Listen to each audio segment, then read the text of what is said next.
Hey everybody, hope everything's going well. I just wanted to create a quick video here for all of you out there who might be considering getting Magic Lantern or who already have it and are dealing with one of the multiple challenges that come with using Magic Lantern on your Canon camera. So first things first, I'm going to go over a bunch of topics, everything from should I use Magic Lantern to, dealing with a bunch of issues that come up. And I realize if you're checking this video, you probably don't want to watch 20 minutes of random me talking about whatever. So below the video, I'm going to have timestamps to different parts of the video, so maybe you can skip to the part that matters to you. And with that, all of this information is sort of on a high level about the 5D Mark III, which is one of the more common cameras for Magic Lantern. But I am sure that a lot of this applies to some of the other Canon cameras out there. So with that, let's get started. So first things first, should you get Magic Lantern for your Canon camera? There's always that concern of what's going to happen to my camera. Is it going to get wrecked? Am I going to wreck it? What's going to happen there? Before I put Magic Lantern on my camera, I went to a few local camera shops and I asked them, how many people bring in their cameras with damage because of Magic Lantern? And they clearly told me that has never happened. They've never seen a Canon camera come in where the processor's burned out or any sort of other damage as a result of Magic Lantern. But that being said, they did affirm that let's say you do have a problem with your camera for whatever reason and you send it into Canon and it has Magic Lantern on it, they could very well just void your warranty. So something to be cautious of. But that being said, you can always just delete Magic Lantern from your camera before you send it in, and chances are they won't know and you should be all good. But something you have to consider one way or the other. For me, it was worth it. My camera's outside of warranty, so I'm not worried about it. And I think, as I said, most people haven't had any problems. It's not like these cameras are breaking down all the time. There is some risk, but if you're thinking about it, I might say, hey, it's worth a shot, but that's up to you. So if you're watching this video, one thing you might be thinking is, hey, I want to get Magic Lantern. I've heard about this raw video recording or 4K, and I want to extract more out of my camera and get that cinema look or whatever you're looking for, you want that. So few things about raw or 4K shooting. This took me forever to figure out, but shooting raw is not the same as shooting in 4K. So 4K is a measure of resolution, as is 1080p or 720p or 3K or whatever. And for all you gamers out there, a term that comes up for resolution is anti-aliasing. And simply that just means when you're looking at, let's say, any lines or any textures in the film, how clear is the definition, right? If it's 4K, it's going to be clearer than 1080p or 720 or kind of whatever. But this is not the same as shooting raw. You can shoot raw and not be 4K, or you can shoot 4K and it's not raw. So the way to look at raw video is every time your shutter opens and closes and that light hits the sensor at the back of your camera, all the information that hits that sensor, your camera's gonna keep it. It's not going to throw away any parts of it. Usually, if you're not shooting raw, what happens is your camera, the sensor will take in all the information and it will discard what it considers information or data that the naked eye can't see. So, it looks, when you look at your video, it looks crisp, it looks clear, and there's a bunch of stuff that's not there because it would have no bearing on what you can see in the video. Raw, on the other hand, since it has all that data, has all this extra data that is beyond what you can see, and that just means when you're editing on your computer, Pro or Final Cut, whatever you're using, you get a lot more control of that color. So you can really change the exposure quite a bit. You can change the colors. You can make all sorts of adjustments, and you won't have such a distortion. So these are the things to remember when you're shooting on RAW or 4K or whatever you're looking for. This took me a while to figure out, and it really becomes an issue when you're shooting in RAW and then you see you have to pick your resolution. So you've heard all this, you want to use RAW, you want to go on 4K, so you decide to go to Magic Lantern's website and finally download it. So on their website, they explain everything about how to download it and how to put it on your camera. It's pretty simple and pretty self-explanatory there. But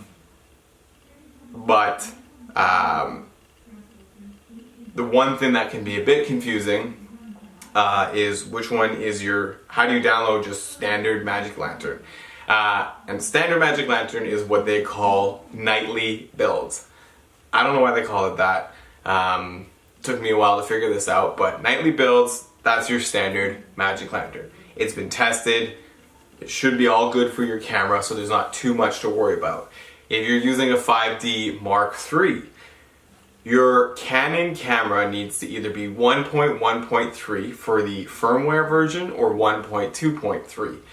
What is the difference? As far as I can tell, there's no real difference. Just whatever one's easier to get on your camera, just put that one on, and those instructions are also on Magic Lantern's website. So pick one, download the corresponding nightly build, and you are good to go.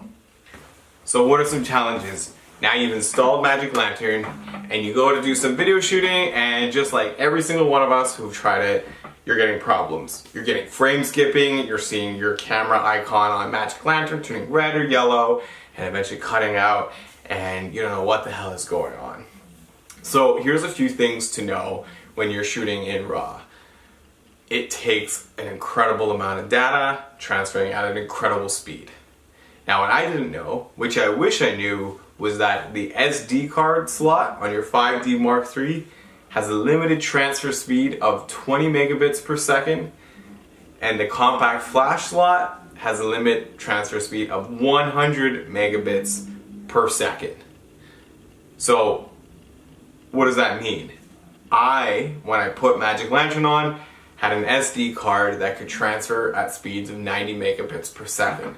But when I installed the SD card and did some video shooting, it would only shoot to 20 megabits per second, which meant that I could only shoot at like not even 540p on RAW settings, and it was just annoying. I could not figure this out. So no matter how good your SD card is, it'll never shoot more than 20 megabits per second.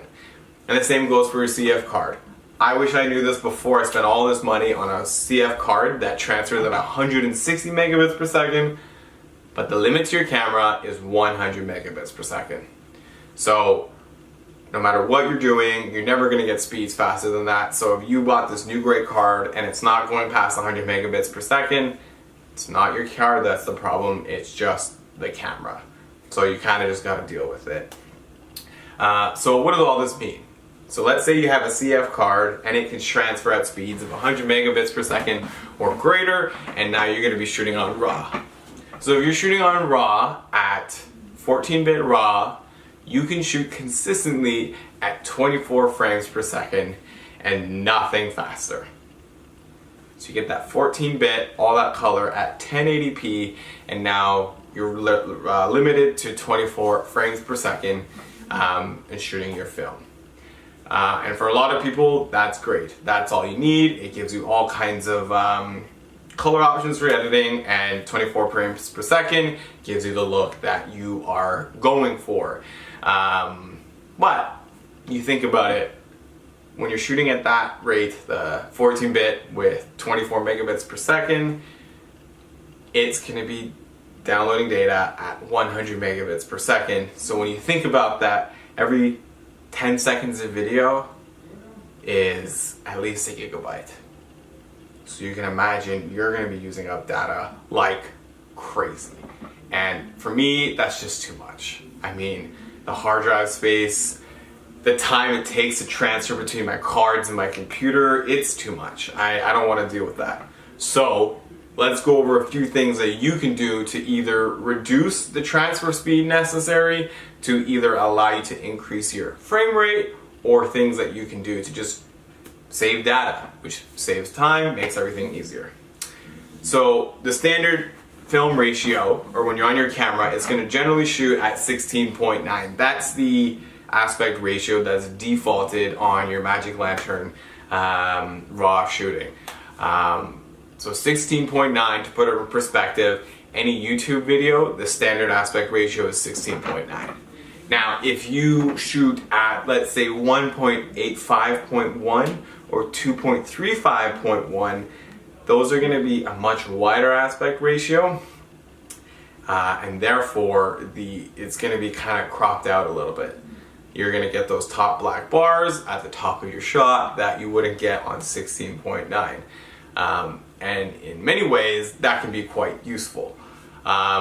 Because it's dealing with a smaller overall aspect ratio, you're going to be using less data. And I personally like to shoot at 235/1.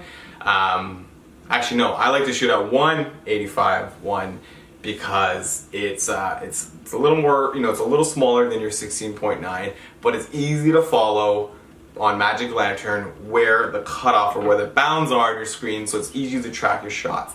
I find that, if you want to shoot on 235/1, then it doesn't always show up on your screen so well. You have to do all this extra work to know exactly what you're shooting, and it gets really frustrating. So I like to use a 185/1, and therefore, instead of using 100 megabits per second at 24 frames at 14-bit RAW, it brings it down a little bit. So you're saving, somewhere between 10 or 15 megabits per second, which, hey, that's less data, gives you more recording time, and it's easier on your computer for your editing. But still, nevertheless, you're still dealing with lots of data, and when you're shooting in 14-bit RAW, maybe you're getting a lot of extra depth that you don't really quite need. Is there a medium between RAW and the standard 5D Mark III shooting? The standard bit depth, and there is.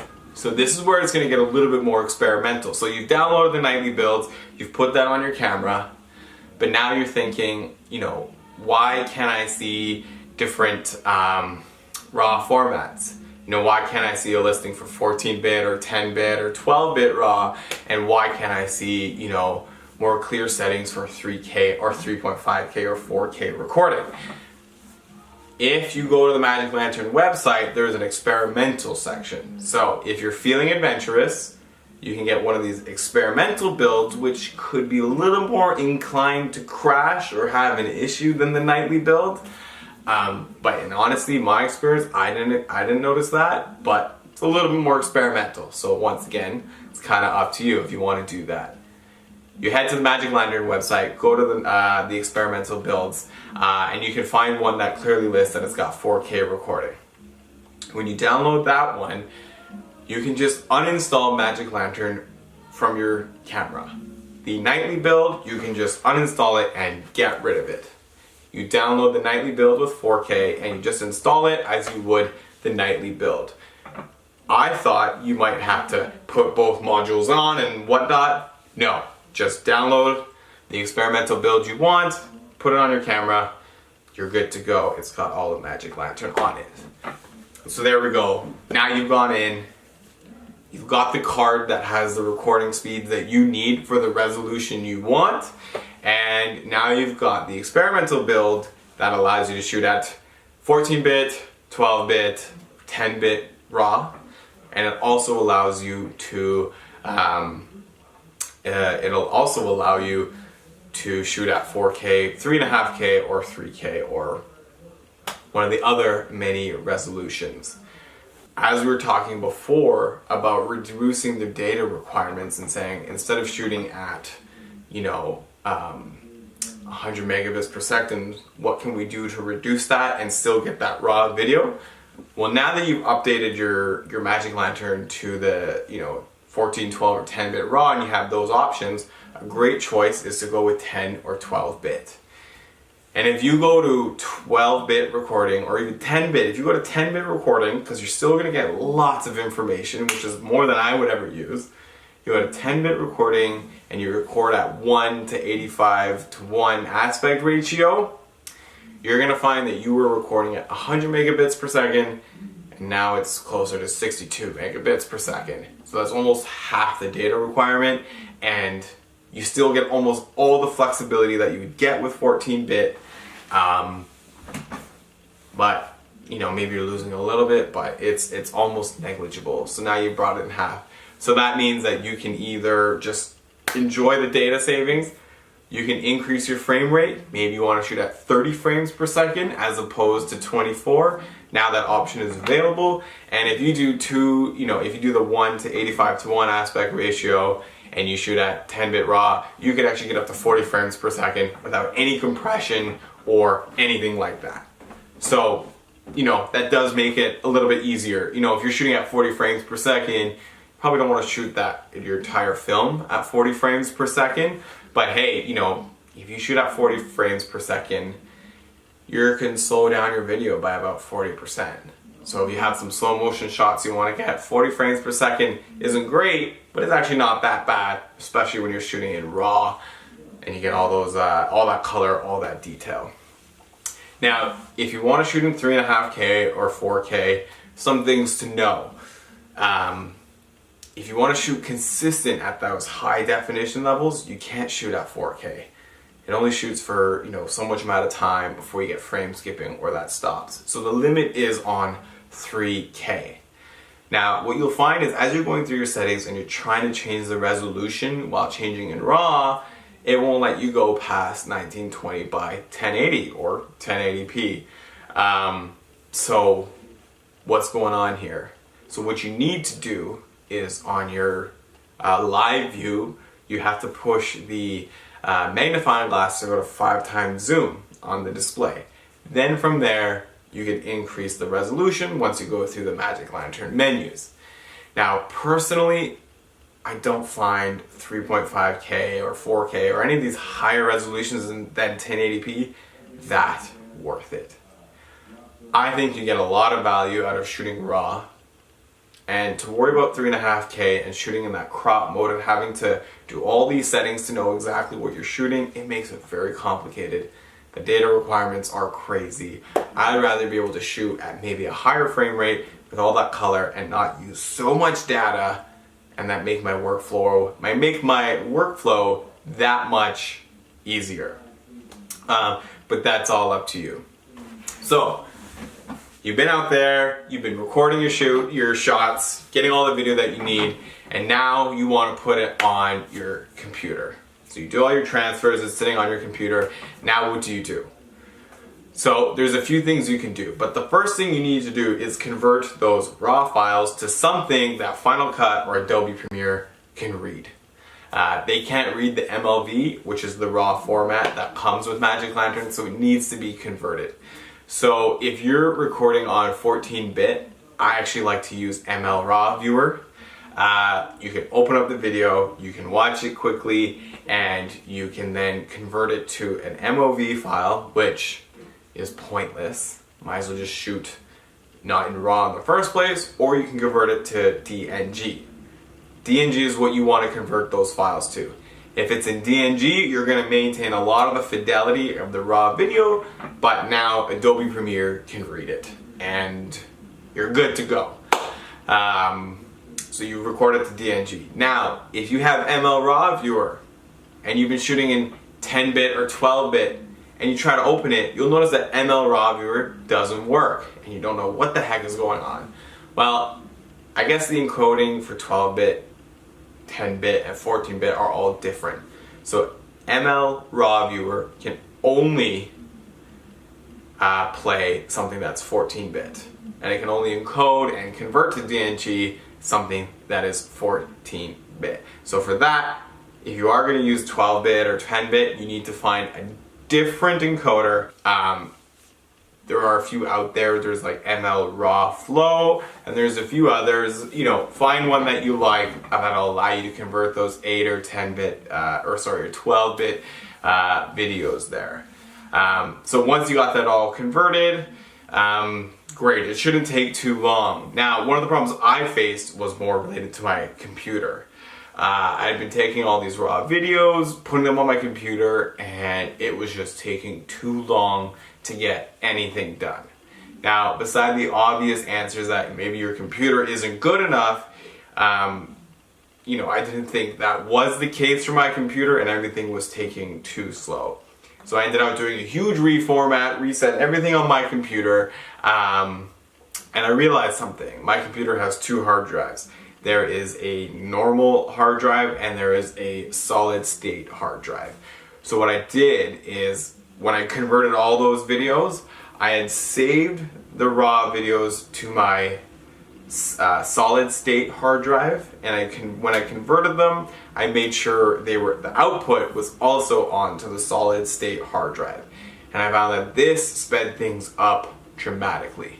And the same goes for using Premiere. When I used Adobe Premiere, rendering times were awful and export times were even worse, and I started to feel that this wasn't even worth my time to do raw shooting.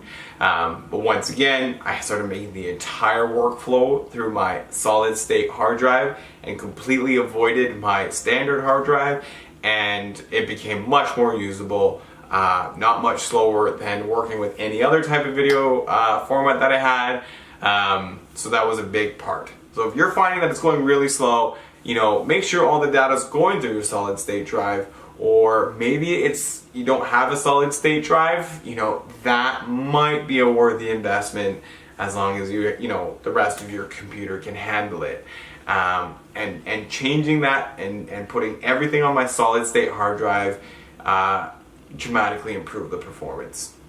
I'll also add that prior to putting it on the solid state hard drive, I noticed that my CPU was only operating at 20 to 30%, 32%, and that's just because the hard drive, the non-solid state drive, cannot transfer information quick enough. So once I put it on the solid state drive, I was getting 80% CPU usage, 90, 100, and very much more usable. So there you go. You know, if you put it on your solid state drive, it really shouldn't take much longer. You know, if you're shooting a 10-bit or 12-bit video, you're going to save a lot of data. You can increase your frame rate, and that should help with a lot of the problems that you may be encountering while using Magic Lantern or Premiere or Final Cut. Last few things, you know, when you're buying your compact flash card, you know, there's a bunch out there. I've seen Lexar and Computer Bay. I personally have a SanDisk card, and I haven't had any problems with my camera. The only time I ever had problems was if I was asking too much of the camera. So maybe I was shooting on 14-bit, trying to shoot at 40 frames per second, and just maxing out the resolutions. Simply the transfer rates were too low and the camera couldn't keep up with the writing on the card, and that's when everything got a little bit glitchy and I had problems with Magic Lantern. But if I keep everything within the functionality, if I keep everything at 100 megabits per second or slower in terms of recording, I don't have glitches, I don't have problems, I don't even find a situation where the computer freezes or I have corrupted data, right? The last thing you want to do is record something and the data is corrupted or unusable. So there's a good recommendation. Get a CF card that you trust, and keep everything at 100 megabytes per second or less, and you should not have any problems. A final few notes: if you are having a problem, let's say your camera freezes, you get a frozen image or anything of the sort, just pull out the battery, and you don't need to wait so long. The only real damage you can cause to your camera is if you just let it stay frozen or you let the camera glitch. That can overheat the battery and burn up the battery, and you can imagine that can cause a few problems. So if it's glitching, just take out the battery, put it back in, and you're good to go. But that's kind of it. I think I've covered it all. If you have any questions, you know, leave a comment and I can try my best to answer them.